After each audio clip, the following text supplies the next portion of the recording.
Al vertiginoso proceso de descomposición que padece España no es ajeno el tercer poder del Estado, cuyos miembros vemos con enorme preocupación los calculados ataques de que son objeto tanto la cúpula judicial como los jueces que tienen que resolver procesos en los que se ven envueltos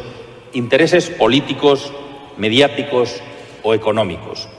Ayer mismo, el Ayuntamiento catalán de Sant Cugat del Vallès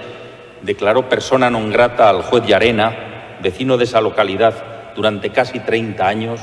y que no ha hecho otra cosa que cumplir con su deber. Últimamente, pese a estar en el sentir de los ciudadanos que el Poder Judicial representa la última garantía de sus derechos, hemos escuchado interesadas llamadas a la desjudicialización de la vida política y peligrosos requerimientos a huir de la intervención judicial, con el discutible propósito de sustituir la aplicación de la ley por otras fórmulas más contemplativas con las ilegales conductas con las que nos desayunamos muchos días. Y eso, como denunció el pasado día 7 nuestro presidente en el acto de apertura del año judicial presidido por Su Majestad el Rey en el Tribunal Supremo,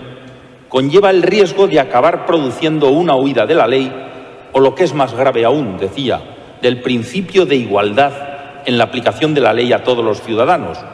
pues no otra consecuencia tendría el triunfo de la indisimulada pretensión de impunidad de determinadas categorías de sujetos frente al resto de los ciudadanos por el simple hecho de su capacidad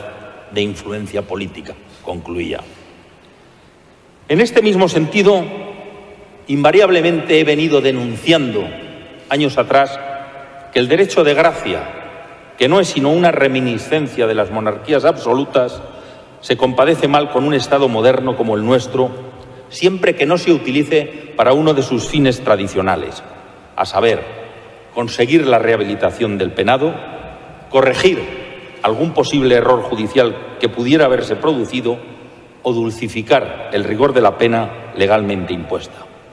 Y siempre que su concesión no cause perjuicio a tercera persona o lastime sus derechos. Fuera de estos casos, constituye, como ya denunciaron en el pasado Beccaria o Feuerbach, entre otros, una intolerable intromisión de uno de los poderes del Estado en las competencias y atribuciones de otro, convirtiendo en letra muerta lo decidido por éste con arreglo a derecho. Pero esa vergonzosa intrusión pone en peligro el andamiaje mismo del Estado cuando se ejerce de manera torticera por intereses puramente utilitaristas, sin más fin que el de la simple conveniencia política,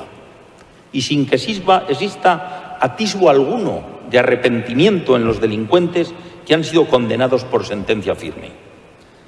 Pero no son estos los únicos ataques que se están perpetrando contra la arquitectura jurídica que nos dimos los españoles en 1978. El espectáculo ofrecido por quienes tienen sobre sí la responsabilidad de renovar los órganos constitucionales no puede ser más patético y sus efectos más devastadores para el funcionamiento del Estado e incluso para la propia credibilidad que deben tener las instituciones entre la ciudadanía. El texto definitivo de la Ley Orgánica del Poder Judicial de 1985, alcanzado mediante la llamada enmienda Vandrés, por atribuir la responsabilidad que tuvo al socio parlamentario del Gobierno socialista que la impulsó, sustrajo a los jueces españoles la legitimidad que les había atribuido la Constitución para designar a los 12 vocales de procedencia judicial de entre los 20 que conforman el Consejo General del Poder Judicial. Dicho sistema, que ha sido mantenido desde entonces, pese a las protestas de la otra parte del espectro político, que curiosamente nada ha hecho por derogarlo pese a haber gobernado en 2 ocasiones con la mayoría suficiente para hacerlo, atribuye la renovación del Consejo General del Poder Judicial al Congreso de los Diputados y al Senado de la Nación, instituciones que, como todos sabemos, han sido requeridas en multitud de ocasiones durante los últimos años para que cumplieran el mandato constitucional con el éxito que es de todos conocido. Resulta palmaria, en consecuencia, la crisis del sistema a causa de la recurrente falta de entendimiento entre los protagonistas encargados de verificarlo, de la apariencia de contaminación política que traslada al órgano de gobierno de los jueces y de su objetivo apartamiento de los estándares europeos. Precisamente, el tercer informe anual sobre el Estado de Derecho de la Comisión Europea, publicado el 13 de julio de 2022, que por primera vez incluye recomendaciones específicas a cada Estado miembro, en el extremo que nos ocupa, alienta una mayor participación del Poder Judicial en los procedimientos de nombramiento,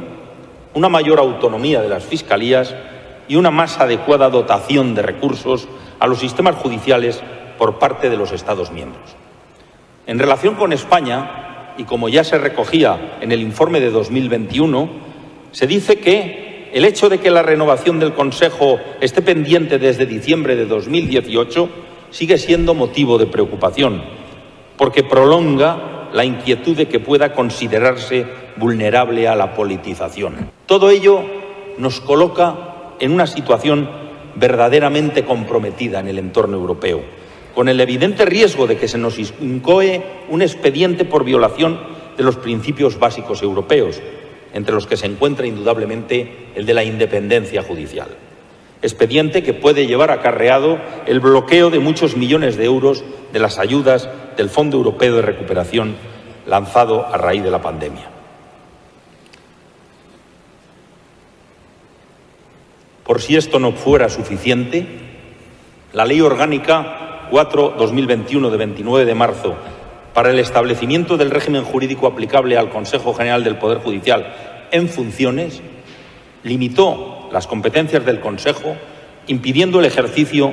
de una de las funciones más importantes que tiene atribuidas, cual es la de designar los altos cargos judiciales,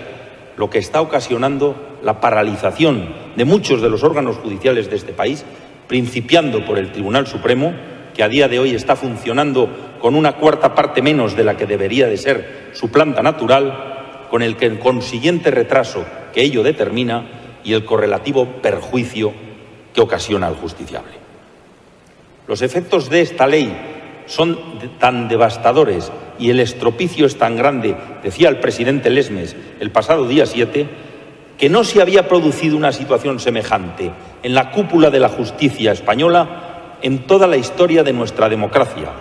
con unos efectos negativos que se van extendiendo poco a poco a toda la organización judicial. Y para concluir con todo este atropello, por motivos de pura conveniencia, el legislador ha rectificado de manera atropellada su propio criterio y con la Ley Orgánica 8/2022 vuelve a permitir al Consejo General del Poder Judicial en funciones que elija a los 2 magistrados del Tribunal Constitucional cuya designación le corresponde. Más que permitir, le emplaza,